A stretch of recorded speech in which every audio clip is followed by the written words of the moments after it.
So you want to be a better writer. Welcome aboard. College writing is a close cousin to high school writing. The difference is that you are expected to know APA rules and format in your formal papers. Another difference is that you're writing for a different audience.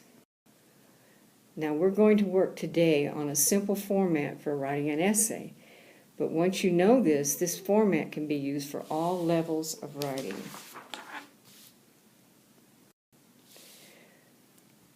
All formal writing begins with an introductory paragraph, then moves into the body, which in this case will contain 3 paragraphs.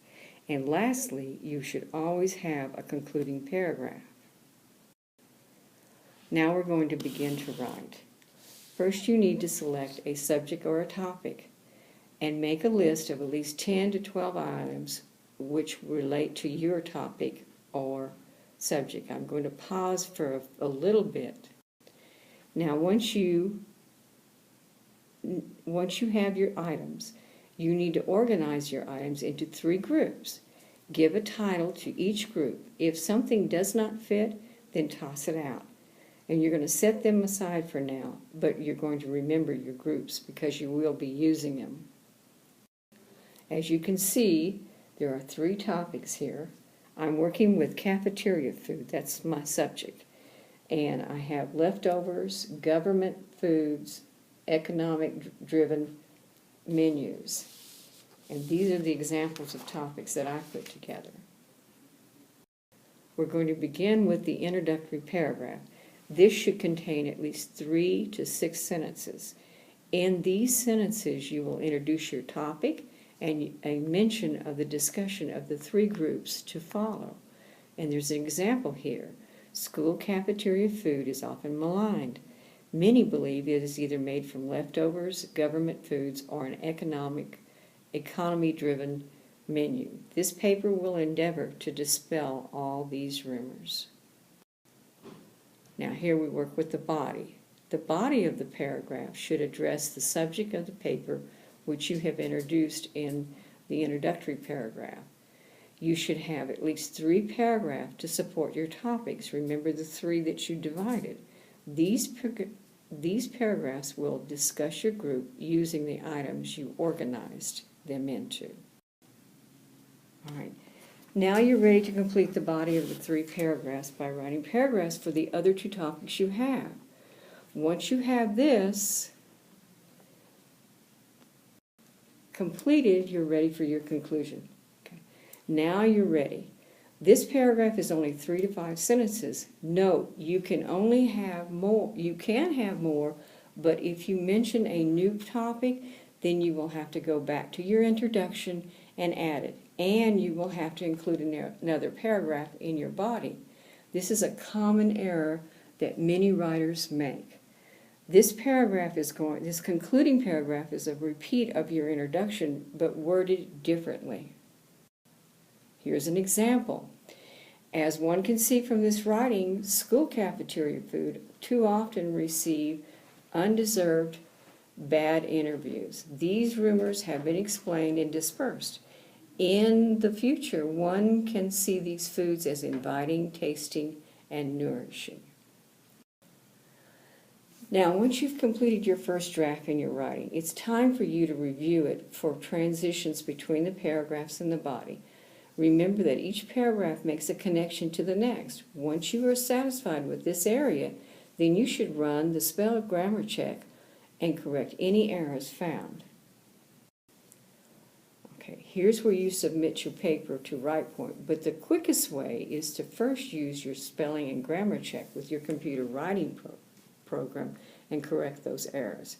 In fact, you should probably run it the second time after you've corrected errors. You might pick up some other problems. Okay, the formal paper above formula for writing will work for any informal or formal writing. If you're working on an APA paper, you would add the cited quotes within your writing to support your ideas. And remember to build your reference page as you write. At this point, you've completed an informal essay. You can expand your topics past three paragraphs using this formula.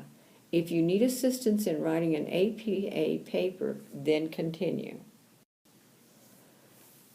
A quick look at an APA reference page. Traditionally, University of Phoenix Library is online, and this can be difficult to list as addresses change, move, and become unavailable. A. Be certain to accurately describe the entire address using upper and lowercase letters exactly as they appear. Copy and paste if it's possible. If the document referenced has been modified, such as data has been added or no page number is listed, then you need a retrieval date added to your reference. Here's an example below. A note that we have original work published in 1918. Gives a date. Here's another one showing a download from an internet. If you download Riverpoint Writer, this program will help you automatically position your paper and reference your reference page correctly. The Center for Writing Excellence. This is one of the most important tools you have as a University of Phoenix student.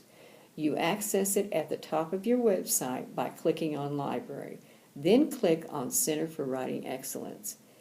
Now, by clicking on Tutorial and Guides, you will open a page which will give you entry into many writing and grammar aids. For example, here's all the grammar tools. If it's a specific area of writing that you are having problem with, perhaps commas, U of P has provided a specific tutorial for it, and you may access it here. If you're writing a formal APA paper, you may submit your paper to this checker for APA errors. Once returned, you will be able to correct it before posting it to your instructor. University of Phoenix also has a plagiarism tutorial, which is very easy to take and very informative in terms of looking at what is plagiarism and what is not. I highly recommend you take this. And here's my reference page of books and writings that I used. And I thank you very much for your attention.